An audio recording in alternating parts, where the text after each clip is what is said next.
Good morning, students and my dear friends. I'm Dr. Shalini Shukla, and today is 13th of April 2022, Wednesday.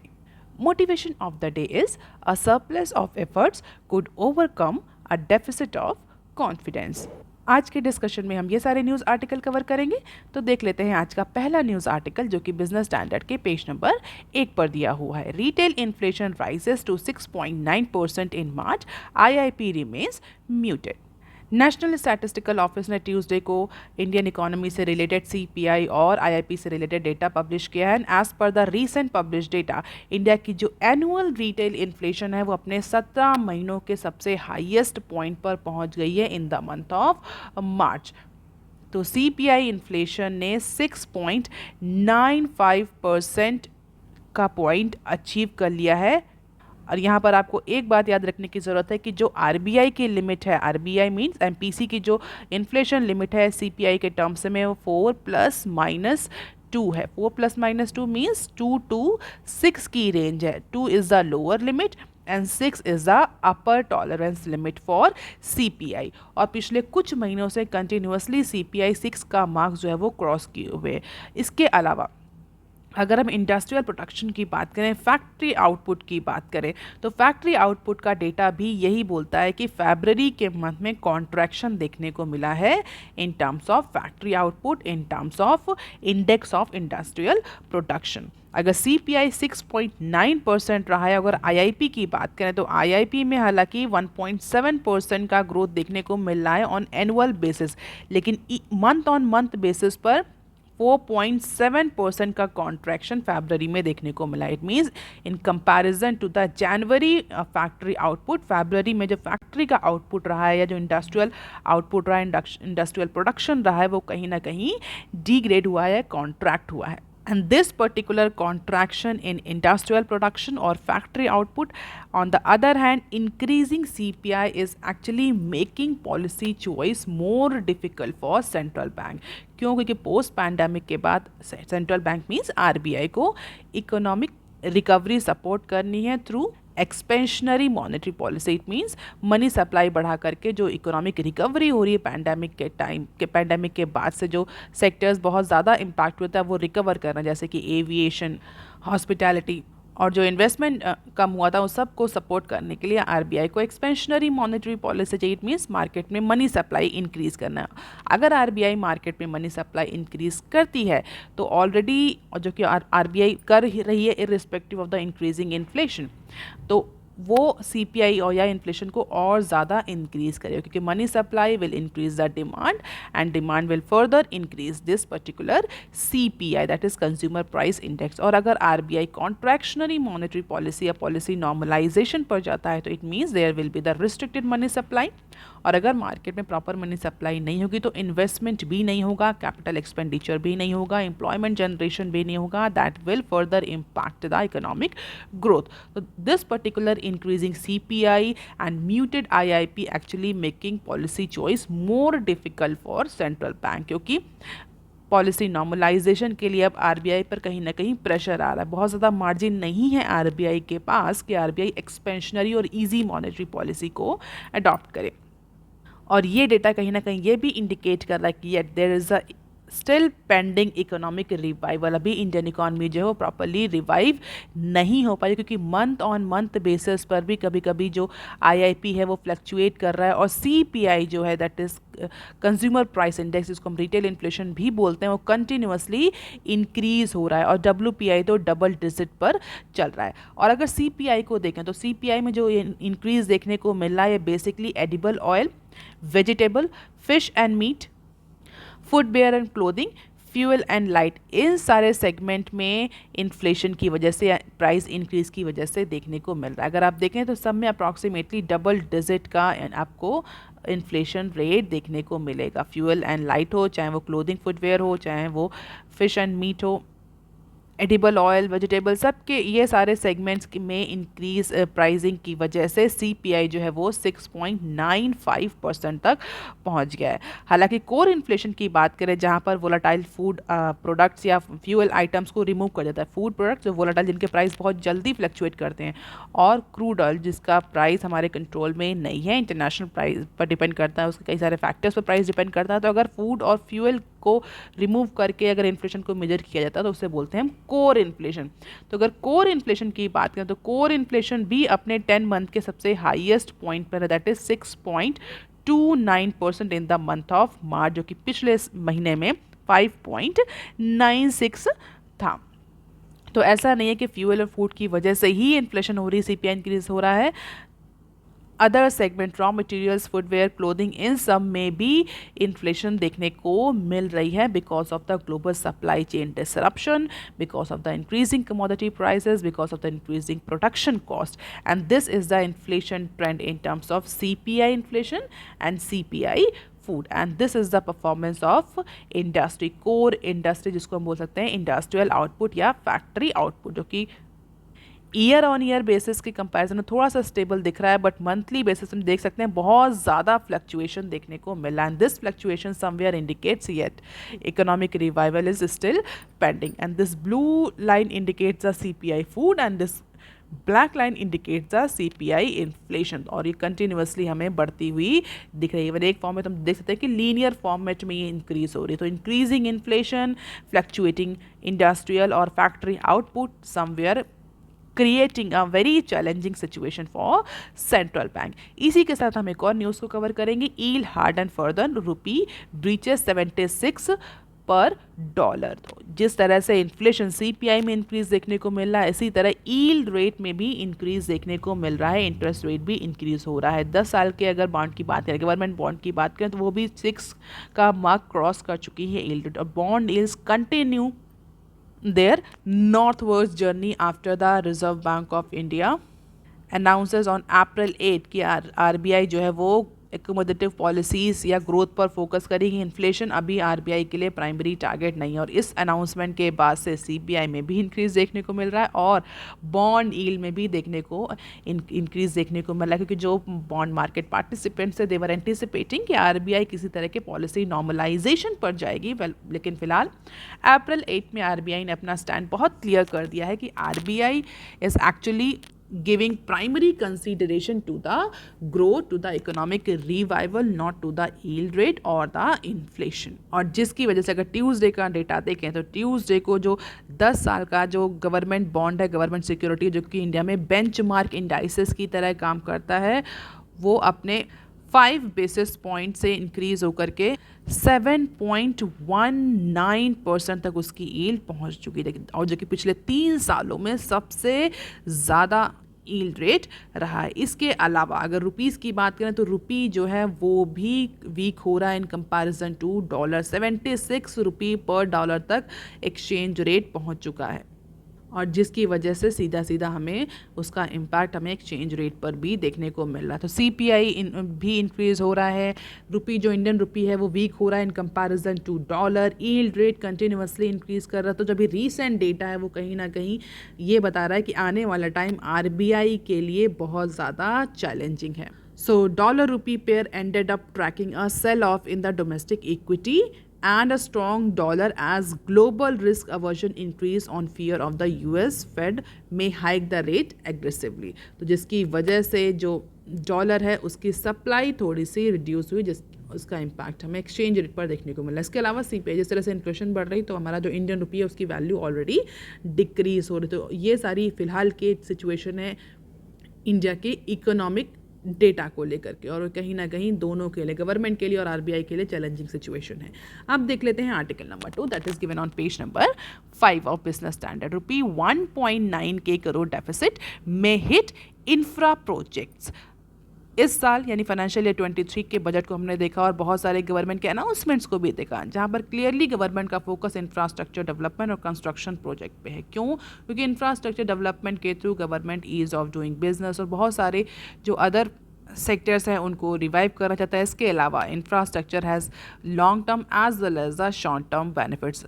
Long term में अगर देखें तो that will actually facilitate the business mobilisation, movement, service availability and many other thing, और ये employment generation के लिए भी एक बहुत अच्छा मीडियम है। तो इस बार गवर्नमेंट ने इकोनॉमिक रिवाइवल के लिए या इंफ्रास्ट्रक्चर पर बहुत ज़्यादा रिलाई किया। अब बहुत सारे प्रोजेक्ट्स, बहुत सारे स्कीम्स भी लाई गई, जिसमें हमने डिस्कस भी किया कि गति शक्ति जो स्कीम है that is one of the flagship scheme of government of India. लेकिन parliamentary standing committee on commerce ने ऑब्जर्व किया है कि जो बजटरी एलोकेशन हुआ है more specifically to the industry department may have an adverse impact on the implementation of infrastructure projects in financial year 23। तो budgetary allocation किया है finance ministry ने इंडस्ट्री डिपार्टमेंट को, वो रिक्वायर नहीं है, that is actually create a massive of will create a massive shortfall. So there is a massive shortfall in budgetary allocation. और ये बजटरी एलोकेशन भले ही आप कितनी बड़ी स्कीम्स ला रहे हैं, क्या कर रहे हैं, लेकिन जब बजट ही नहीं तो कैसे इंफ्रास्ट्रक्चर प्रोजेक्ट जो है वो बूस्ट करेंगे। So while the department for promotion of industry and internal trade had sought 10,000 crore, approximately 10,000 crore from finance ministry, but उसको मिला कितना, अप्रॉक्सीमेटली 8,500 करोड़ का एलोकेशन हुआ है। और इस पर्टिकुलर डिपार्टमेंट, इस पर्टिकुलर मिनिस्ट्री, इंडस्ट्री डिपार्टमेंट या मिनिस्ट्री के जो भी पर्टिकुलर कंसर्न मिनिस्ट्री है, इसके अंदर जितने भी प्रोजेक्ट्स हैं, इंफ्रास्ट्रक्चर के projects, national industrial corridor development and implementation trust, या इस तरह के और जितने भी ट्रस्ट या प्रोजेक्ट्स हैं वो कहीं ना कहीं सफ़र करेंगे। क्योंकि अगर बात करें national industrial corridor development and implementation trust, जिसको हम शॉर्ट फॉर्म में NICDIT भी बोलते हैं, NICDIT भी बोलते हैं, उसने 2,400 करोड़ की डिमांड करी थी for developing of for infrastructure projects related to industrial corridor and development, लेकिन उसको अप्रॉक्सीमेटली 1,500 करोड़ का ही एलोकेशन हुआ। तो पार्लियामेंट्री स्टैंडिंग कमेटी का ये कहना है कि जो डिपार्टमेंट्स हैं, मिनिस्ट्रीज़ हैं, उनको उनके डिज़ायर्ड या रिक्वायर्ड अमाउंट से कम सेंक्शन किया है बजटरी एलोकेशन में गवर्नमेंट ने, and this will create a massive shortfall in case of few departments और मिनिस्ट्री। और ये शॉर्टफॉल डेफिनेटली एडवर्स इम्पैक्ट डालेगा इंफ्रास्ट्रक्चर प्रोजेक्ट्स और स्कीम में जो कि गवर्नमेंट फाइनेंशियल ईयर 23 के लिए प्लान कर रही है। और इसी के लिए स्टैंडिंग कमेटी ने सीधा बोला है कि जो फाइनेंस मिनिस्ट्री है वो डिफरेंट डिपार्टमेंट्स और मिनिस्ट्रीज़ के साथ इंगेज हो और ये इंश्योर करे कि जब उनको एडिशनल एलोकेशन की रिक्वायरमेंट हो तो वहाँ पर एक स्मूथ इम्प्लीमेंटेशन स्कीम्स का होने के लिए एक्स्ट्रा एलोकेशन फाइनेंस डिपार्टमेंट या फाइनेंस मिनिस्ट्री करे उन सारे डिपार्टमेंट्स को, मिनिस्ट्रीज़ को। और अगर सेंट्रल के इंडस्ट्रियल कॉरिडोर के प्रोजेक्ट्स को हम डिस्कस करें तो central is developing various types of industrial corridor projects as a part of national industrial corridor programme, जहां पर ग्रीन फील्ड कई सारे जो प्रोजेक्ट्स हैं उनको डेवलप किया जा रहा है in order to provide the best manufacturing and investment destination at global level. तो कई सारे इंडस्ट्रियल कॉरिडोर कनेक्टिविटी को इंश्योर करने के लिए, जिससे कि बहुत सारे ग्रीन फील्ड और ब्राउन फील्ड इन्वेस्टमेंट आए, FDI आए, इसके लिए कई सारे इंडस्ट्रियल कॉरिडोर प्लान किए हैं सेंट्रल गवर्नमेंट ने। लेकिन प्लानिंग के लिए स्टैंडिंग कमेटी का कहना है कि प्लानिंग से कुछ नहीं होने वाला जब तक कि आप पैसा नहीं देंगे, और उसी के लिए स्टैंडिंग कमेटी ने अपनी रिकमेंडेशन दी हैं। हालांकि गवर्नमेंट ने इन सारे इंडस्ट्रियल कॉरिडोर के डेवलपमेंट के लिए, मैनेजमेंट के लिए एक ट्रस्ट कॉन्स्टिट्यूट किया था, NICDIT, and this particular trust will look all the unified development of the industrial corridors in the country, and these are the list of different corridors जो कि सबसे पहले implement हुए, कुछ जो अभी pending हैं, so you can just have the glimpse of it, ज़्यादा इसको याद करने की ज़रूरत नहीं है। जैसे कि recently Delhi Mumbai industrial corridor जो है वो डेवलप किया जाएगा थ्रू 4 इंडस्ट्रियल नोड्स। इसी तरह के बहुत सारे अदर इंडस्ट्रियल कॉरिडोर्स भी हैं just to improve the connectivity between the state. So this is the infrastructure plan. Finance ministry ने 1,500 करोड़ एलोकेट किए हैं इस ट्रस्ट को, जबकि जो रिक्वायरमेंट थी वो 2,500 करोड़ की थी। तो उसका सीधा स्टैंडिंग कमेटी का कहना है कि आप एलोकेशन और ज़्यादा इंक्रीज कर दिए, otherwise it will impact your infrastructure, specially industrial corridor infrastructure development plan. इसी के साथ हम एक और न्यूज़ डिस्कस करेंगे। Private sector capex picking up second half financial year 23 CEA. So as per the chief economic advisor Mr. V अनंता कि जो crude oil में हमें इसमें फ्लक्चुएशंस देखने को मिल रहे हैं उसका सीधा रीज़न यूरोपियन रीजन में जो वॉर की सिचुएशन है उसकी वजह से है, और बहुत सारे इंटरनेशनल फैक्टर्स को भी डिस्कस किया हमारे चीफ इकोनॉमिक एडवाइज़र ने। एज पर हिम इंडिया में जो प्राइवेट सेक्टर का जो कैपिटल एक्सपेंडिचर पैंडेमिक के ड्यूरेशन में स्लैश डाउन हुआ है वो इस फाइनेंशियल ईयर के सेकेंड हाफ तक रिवाइव होगा। तो एक ऑल इंडिया मैनेजमेंट एसोसिएशन के इवेंट में जो मिस्टर वी अनंता हैं हमारे चीफ इकोनॉमिक एडवाइज़र है, उनका कहना है कि जो पैंडेमिक के ड्यूरेशन में कई सारा जो कैपिटल एक्सपेंडिचर का प्लान्स प्राइवेट कंपनीज़ ने पोस्टपोन किया था वो फाइनेंशियल ईयर 23 तक रिवाइव हो जाएगी, सेकेंड हाफ में, not first half, second half में उसका रिवाइवल शुरू हो जाएगा। क्यों? क्योंकि जो इकॉनमी है वो सेकेंड हाफ तक आते आते अपने एक डिसेंट रिवाइवल रेट पर पहुंच जाएगी। इसी के अलावा बहुत सारे other factor, crude oils, bank credits को लेकर के भी उन्होंने अपने ओपिनियन दिए। You can just read this article once कि इंडियन इकोनॉमी को लेकर के जो हमारे चीफ इकोनॉमिक एडवाइज़र हैं उनका क्या प्रोजेक्शन है। हालांकि कैपिटल एक्सपेंडिचर को लेकर के उन्होंने फिलहाल सेकेंड हाफ को टारगेट सेट किया है। अब देख लेते हैं article number 3 that is given on page number 7 of business standard, a controversial call for 5G private networks. Basically ये न्यूज़ नहीं है, ये एक एडिटोरियल है जहां पर 5G प्राइवेट नेटवर्क को लेकर के जो भी रिसेंटली ट्राई ने रिकमेंडेशंस दिए हैं उसको लेकर के ऑथर ने अपना पॉइंट ऑफ व्यू और टेलीकॉम सर्विस प्रोवाइडर का पॉइंट ऑफ व्यू प्रेजेंट किया है। अगर आपने कल की न्यूज़ एनालिसिस देखी हो तो हमने उसमें डिस्कस किया था कि ट्राई ने 5G ऑक्शंस को लेकर के, रिमेनिंग 5G ऑक्शंस को लेकर के नई रिकमेंडेशन दी हैं जहां पर बेस प्राइस को स्लैश डाउन किया है 36% तक।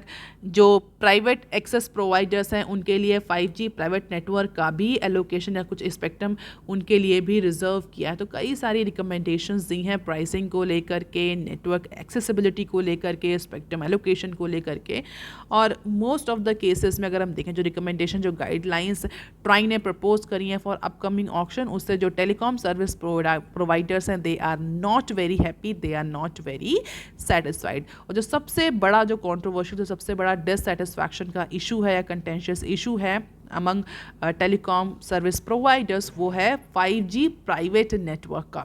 हालांकि बेस प्राइस की कटिंग को लेकर के भी they are not very satisfied, लेकिन जो सबसे बड़ा इशू जनरेट हो रहा है वो हो रहा है 5G captive wireless private network का। ये टेलीकॉम सर्विस प्रोवाइडर ये नहीं चाहते थे कि किसी भी तरह की कैप्टिव वायरलेस प्राइवेट नेटवर्क या स्पेक्ट्रम ट्राई प्रोवाइड करे प्राइवेट कंपनीज़ को या एंटरप्राइजेस को फॉर देयर पर्सनल यूज़। और उसके लिए जो टेलीकॉम सर्विस प्रोवाइडर कंपनीज़ हैं एयरटेल, वोडाफोन, MTNL, BSNL, जियो, इन सब ने ट्राई से रिक्वेस्ट करी थी कि 5G के कैप्टिव जो स्पेक्ट्रम है उनका एलोकेशन ना किया जाए। और उस रिकमेंडेशंस को, उस रिक्वेस्ट को फ़िलहाल के लिए ट्राई ने नहीं माना है। कल की अगर आपने न्यूज़ एनालिसिस डिस्कस करी होगी तो ट्राई ने जो प्राइवेट नेटवर्क प्रोवाइडर्स हैं, एक्सेस प्रोवाइडर्स हैं जिनको खुद के लिए अपने प्राइवेट नेटवर्क चाहिए, उनके लिए स्पेक्ट्रम एलोकेशन का प्रोविज़न फाइनलाइज कर दिया है। So on Monday telecom regulatory authority of India put its stamps on the letter by recommending that those setting up their own isolated private networks should be permitted through a pan-India license and will be given 5G spectrum if they want it at an administered price for 5 years which could be renewable। तो initially 5 साल के लिए allocation होगा, इसके बाद अगर वो private enterprise चाहते हैं तो उनका 5G नेटवर्क का जो लाइसेंस है वो रिन्यूड भी किया जा सकता है। और इस पर सबसे बहुत ज़्यादा नाराज़ हैं टेलीकॉम सर्विस प्रोवाइडर, क्योंकि उनका ये कहना है कि इस तरह के प्राइवेट अगर आप नेटवर्क प्रोवाइड करेंगे so definitely it will impact our revenue generation. सीधी सी बात है कि हमारा रिवेन्यू जनरेशन इम्पैक्ट होगा। आप पूरा आर्टिकल तो मैं, पूरा एडिटोरियल तो मैं यहाँ नहीं पढ़ सकती, बट मैं आपको सिर्फ हाइलाइट्स बता रही हूँ। टेलीकॉम सर्विस प्रोवाइडर का कहना है कि अगर एंटरप्राइज खुद का, अगर प्राइवेट एंटरप्राइज खुद, उनके पास खुद के कैप्टिव 5G स्पेक्ट्रम्स होंगे तो सीधी सी बात है हम लोगों को क्यों स्पेक्ट्रम अलोकेट किया जा रहा है, हम क्यों स्पेक्ट्रम खरीदें? क्या हम सिर्फ पब्लिक के लिए, हाउस होल्ड्स के लिए स्पेक्ट्रम खरीद रहे हैं? क्योंकि अगर हम बात करें इंडस्ट्रियल सेगमेंट की तो इंडस्ट्रियल सेगमेंट अभी फ़िलहाल के लिए जो रेवेन्यू है टेलीकॉम सर्विस प्रोवाइडर्स का उसका 10% कॉन्स्टिट्यूट करता है। But as per the recent analysis ये इंक्रीज होगा आने वाले टाइम में 40% तक। तो सीधा सीधा टेलीकॉम कंपनीज का कहना है कि then why we are buying 5G spectrum for, if you are providing the private and network spectrum, if you are providing the captive 5G wireless spectrum to the enterprises, then we are just here to serve the individual customers and or fixed wireless broadbands। जबकि हम ये anticipate करते हैं कि आगे आने वाले time में बहुत ज़्यादा जो हमारा रेवेन्यू है वो एंटरप्राइज से ही आएगा। तो बहुत ज़्यादा अपोजिशन में है टेलीकॉम सर्विस प्रोवाइडर, लेकिन फ़िलहाल के लिए इंडिया, या बोल सकते हैं ट्राई ने प्राइवेट कैप्टिव जो 5G वायरलेस सर्विसेज हैं, स्पेक्ट्रम है, उनको एलोकेशन करने का, प्राइवेट नेटवर्क एंटरप्राइजेस को एलोकेशन करने का डिसीजन ले लिया है।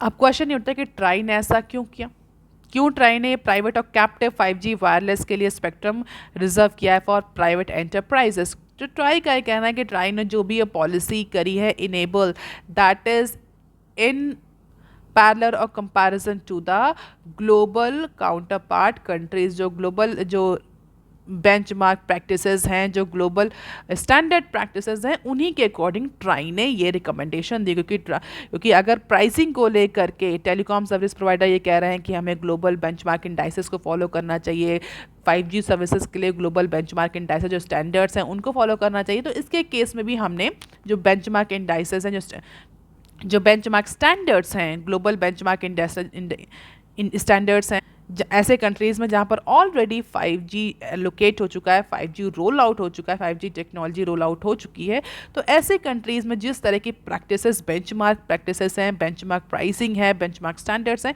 उन्हीं के अकॉर्डिंग हमने भी अपनी रिकमेंडेशन दी है। जैसे कि अगर जर्मनी की बात करें, जो Germany has already issued 5G network licence to approximately 33 companies, उसमें बड़े बड़े नाम इंक्लूडेड हैं, बॉश, सीमेंस, वोल्क्सवैगन, BMW, इन सब के पास अपने अपने 5G कैप्टिव वायरलेस स्पेक्ट्रम्स हैं। इसी तरह से अगर हम बात करें अदर कंपनीज, नोकिया हो या अदर कंट्रीज़, सब के पास अपने अपने प्राइवेट नेटवर्क्स हैं अप्रॉक्सीमेटली 55 कंट्रीज़ में। तो अगर नंबर्स में देखा जाए तो 55 कंट्रीज़ में ये कैप्टिव 5G कैप्टिव वायरलेस का प्रोविज़न है, और approximately 600 organisations including Nokia, BMW, Bosch, इन सब के पास अपने अपने लाइसेंस है for setting the private network on LTE और 5G स्पेक्ट्रम। तो डेफिनेटली ट्राई नहीं चाहता कि इंडिया भी इसी पर्टिकुलर लेन में पीछे रहे, तो India will become the 56th country to join that party.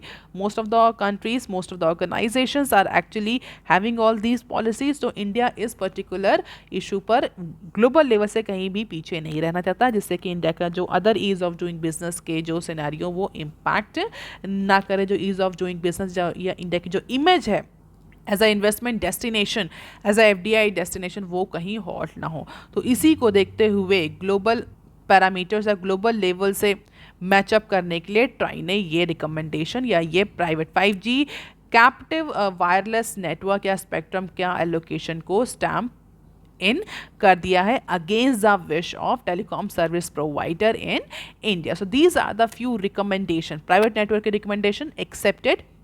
Net worth of license holder should not less than ₹100 crore. कुछ हालांकि प्राइवेट नेटवर्क के लिए कुछ लाइसेंस होल्डर के पास कुछ रिक्वायरमेंट्स होनी चाहिए कि उसके नेट वर्थ कितनी होनी चाहिए, उसी के बाद उसको वो प्राइवेट नेटवर्क मिलेगा। तो डेफिनेटली छोटे छोटे ऑर्गेनाइजेशंस या छोटे छोटे बिजनेस हाउसेस इस पर्टिकुलर प्राइवेट नेटवर्क की फैसिलिटी को ऑप्ट नहीं कर पाएंगे, क्योंकि वो इस पर्टिकुलर 100 करोड़ का जो वर्थ का क्राइटेरिया है उसको फुलफिल नहीं कर पाएंगे। 5 साल के लिए एलोकेशन होगा, इसके बाद वो रिन्यू भी हो जाएगा, और अब वो भी पार्टिसिपेट कर सकते हैं प्राइवेट नेटवर्क के लिए। जो इंटरप्राइजेस हैं they can also participate into 5G network option. तो कहीं ना कहीं टेलीकॉम सर्विस प्रोवाइडर को अब अपने रिवेन्यू को लेकर के क्वेश्चन मार्क दिख रहा है। फिलहाल के लिए with all hue and cry, TRAI ने इस पर्टिकुलर प्राइवेट नेटवर्क एक्सेस को स्टैम्प इन कर दिया। आप देख लेते हैं some other news clips. Government says exceeded financial year 22 asset monetization target। तो centre has completed the asset monetization target, जो कि फाइनेंशियल ईयर 22 यानी पिछले साल के लिए गवर्नमेंट ने बजट में सेट किया था। 96,000 करोड़ का जो टारगेट सेट किया गया था asset monetization के थ्रू रिवेन्यू जनरेट करने के लिए। सॉरी 96,000 करोड़ का नहीं, 88,000 करोड़ का जो रिवाइज्ड एस्टिमेट टारगेट किया गया था for revenue generation through asset monetisation programme, वो गवर्नमेंट ने अचीव कर लिया, इवन वो क्रॉस कर लिया। 88K का टारगेट रखा गया था और गवर्नमेंट ने एक्चुअली 96K जो हैं वो जनरेट किए हैं through asset national asset monetisation programme. So for financial year 23 government ने 1.62 ट्रिलियन का टारगेट रखता है। इसको देखते हो कि 96K तो अगर हम फाइनेंशियल ईयर 22 में अचीव कर रहे हैं तो 23 में अप्रॉक्सीमेटली 1.62 ट्रिलियन का रिवेन्यू जनरेशन तो हम कर ही सकते हैं थ्रू एसेट मोनेटाइजेशन प्रोग्राम। और अगर की एसेट्स जो मोनेटाइज हुए हैं उनकी बात करें तो कोल से रोड, मिनरल्स, पावर और रेलवेज, तो ये 5 ऐसे सेगमेंट हैं जैसे सबसे ज़्यादा रिवेन्यू जनरेट हुआ है। और इस साल के लिए भी कौन से एसेट्स हैं जिनको मोनेटाइज किया जाएगा, किस तरीके से प्रोसीजर क्या होगा, सारी जो पाइपलाइन है वो नीति आयोग प्रिपेयर कर रही है in consultation with ministries. But इस बार भी गवर्नमेंट ने एक ह्यूज टारगेट रखा है। पिछली बार रोड, पावर, कोल, माइनिंग, इन सब में डिफरेंट रिफॉर्म्स और इनोवेटिव मॉडल्स के थ्रू एसेट मोनेटाइजेशन किया था, जिसमें अगर आपको याद हो हमने कई बार न्यूज़ में डिस्कस भी किया है। इंफ्रास्ट्रक्चर इन्वेस्टमेंट ट्रस्ट, जिसको हम शॉर्ट फॉर्म में इनविट्स बोलते हैं, TOT, that is toll operate transfer, इस तरह के कई इनोवेटिव और मॉडल्स और नए मॉडल्स को यूज़ करते हुए गवर्नमेंट ने मोनेटाइजेशन के टारगेट 88K का टारगेट अचीव किया है। अब देख लेते हैं next clip. 5G spectrum price cut not enough, Telco slams try. जैसा कि अभी हमने डिस्कस किया कि जितने भी टेलीकॉम सर्विस प्रोवाइडर्स हैं उन्होंने ट्राई की जो रिकमेंडेशंस आई हैं प्राइस कट को लेकर के, कैप्टिव वायरलेस को लेकर के, उस सब को स्लैम किया है। जैसा कि हमने कल भी डिस्कस किया कि 90% बेस प्राइस में कटिंग या रिडक्शन मांग रहे थे, जबकि ट्राई ने केवल 36% किया है। तो टेलीकॉम सर्विस प्रोवाइडर का ये कहना है, टेलीकॉम सर्विस कंपनीज का ये कहना है कि जो भी रिकमेंडेशंस ट्राई की आई हैं वो बहुत ज़्यादा वेलकमिंग नहीं है। अगर हम बात करें कैप्टिव वायरलेस की तो उसके इसमें भी ट्राई ने जो टेलीकॉम सर्विस प्रोवाइडर है उनकी बात नहीं मानी। इसके अलावा प्राइस कट, जो बेस प्राइस कट है ऑक्शन का, उसमें भी बहुत ज़्यादा रिडक्शन देखने को नहीं मिल रहा है। एक पर्टिकुलर टेलीकॉम ऑपरेटर के प्राइवेट टॉप एग्जीक्यूटिव का ये कहना था कि वो बिलीव कर रहे हैं कि there should be 1/3 of 2018 price, 1/3 कर दिया जाएगा 2018 के अकॉर्डिंग। लेकिन फ़िलहाल के लिए ट्राई ने ऐसी कोई बात नहीं मानी, केवल और केवल 36% का रिडक्शन किया है बेस प्राइस में, और जिसके अकॉर्डिंग टेलीकॉम सर्विस प्रोवाइडर का कहना है कि it is not very much cost effective और बहुत ज़्यादा इम्पैक्ट ये नहीं डालेगा हमारे रिवेन्यू क्रिएशन पे, बहुत इसका इम्पैक्ट नहीं पड़ेगा। ऐसा कि ट्राई रिड्यूस ही नहीं करता 36% भी। और जो ये रिडक्शन है, the price cut recommended by the regulator is for the period of 20 years. और जबकि अगर 5G स्पेक्ट्रम को देखा जाए, 5G स्पेक्ट्रम को देखा जाए तो ये 30 ईयर्स के लिए ऑफर किए जाए, कि जो लाइसेंसिंग करी जा रही है मिनिमम 30 ईयर्स के लिए, और जो प्राइस रिडक्शन किया गया ये केवल 20 ईयर्स के लिए। इट मीन्स 20 ईयर्स के बाद गवर्नमेंट जो है वो फिर से प्राइस इंक्रीज़ कर सकती है। तो बहुत ज़्यादा लुक्रेटिव नहीं लग रहा 5G auctions telecom service providers के लिए। अब कितने पार्टिसिपेट करेंगे इस ऑक्शन में ये देखने की बात है। हालांकि पिछली बार जो ऑक्शन हुआ था उसमें वोडाफोन ने बहुत अच्छा पार्टिसिपेशन नहीं किया था, या हम कह सकते हैं नहीं पार्टिसिपेट किया था ऑक्शन में। अब देख लेते हैं next clip. 65% chance of normal monsoon this year Skymet. तो स्काईमेट ने फोरकास्टिंग करी है इंडिया के मानसून को लेकर के कि 98% तक का मानसून, नॉर्मल मानसून देखने को मिलेगा। 98% of LPA stands for long period average. तो नॉर्मल मानसून रहेगा, इस बात के 65% प्रोबेबिलिटी है। और अगर नॉर्मल मानसून रहेगा it means being a agriculture based country, agriculture जो प्रोडक्शन है वो हमारा, वो भी हमारा सफिशिएंट रहेगा, अनफ रहेगा। जो कमोडिटीज़ हैं, एग्रीकल्चर फूड प्रोडक्ट्स हैं, वो भी मार्केट में सफिशिएंटली अवेलेबल रहेंगे। अगर उनकी सप्लाई ठीक रहेगी तो डेफिनेटली उनका जो प्राइस है जो अभी बढ़ रहा है वो भी कम होगा, और जिसका इम्पैक्ट हमें CPI पर अपकमिंग टाइम्स में देखने को मिल सकता है। तो अच्छा एग्रीकल्चर प्रोडक्शन में लीड्स टू, और गुड एग्रीकल्चर प्रोडक्शन में leads to better economic recovery, क्योंकि इंडिया जो है वो एग्रीकल्चर बेस्ड इकोनॉमी है। तो मानसून का प्रेडिक्शन जो है वो बहुत ज़्यादा इम्पैक्ट डालता है अदर सेंटीमेंट्स पर भी। और एज पर द स्काईमेट इस बार इंडिया का जो मानसून है वो नॉर्मल रहेगा, 98% ऑफ LPA। अब देख लेते हैं next clip. Indices slides as bond yield march ahead. अभी हमने डिस्कस किया कि जो बॉन्ड यील्ड है वो 7 का मार्क क्रॉस कर चुके हैं, जिसकी वजह से स्पेशली 10 ईयर्स के जो बेंचमार्क इंडाइसेस है जिसका सीधा सीधा इम्पैक्ट हमें अदर सेक्टर्स पर भी देखने को मिलेगा, और वो दिख भी रहा है। जो इंडिया के जो बेंचमार्क इंडाइसेस हैं वो डाउन स्लाइड डाउन कर गए because of this increase yield rate, because of this increase in interest rate. So the benchmark indices declined for the second consecutive session as the bond yield both in US and India continue to rise. तो US में भी ऐसा नहीं कि सिर्फ ये India में ही ये ट्रेंड देखने को मिल रहा है, दोनों में US में भी जो yield रेट है वो इंक्रीज हो रहा है। इन्फ्लेशन 40 साल के अपने सबसे हाईएस्ट पॉइंट पर पहुंच गई, और सेम ट्रेंड हमें इंडिया में भी देखने को भी मिल रहा है, और इसी वजह से सीधा सीधा इम्पैक्ट हमें इंडाइसेस पर भी देखने को मिल रहा है। Investors appetite for risk assets has taken a hit as the bond yield have harden globally following the US Fed decisions to aggressively tighten the monetary policy to combat the inflation. So these are the top 5 Sensex gainers and losers, and this is the BSE Sensex performance and Nifty 50 दोनों में ही हमें slash down देखने को मिला है on the basis of intraday session. और अगर percentage के टर्म्स की बात करी जाए तो बेंचमार्क इंडाइसेस सेंसेक्स जो है वो 0.66% तक डिक्लाइन हुआ, और जो निफ्टी है वो 0.8% तक डिक्लाइन हुआ। तो 0.6 का डिक्लाइन सेंसेक्स में, 0.8% का डिक्लाइन हमें निफ्टी में देखने को मिल रहा है because of the increasing yield rate of 10 years benchmark government security. So that is all for today, students. If you want lecture PDF, you can join my Telegram channel. You can also follow me on other social media platforms. If you have any query and suggestion, you can write on comment section below. Please like, share and subscribe. Thank you. Have a nice day.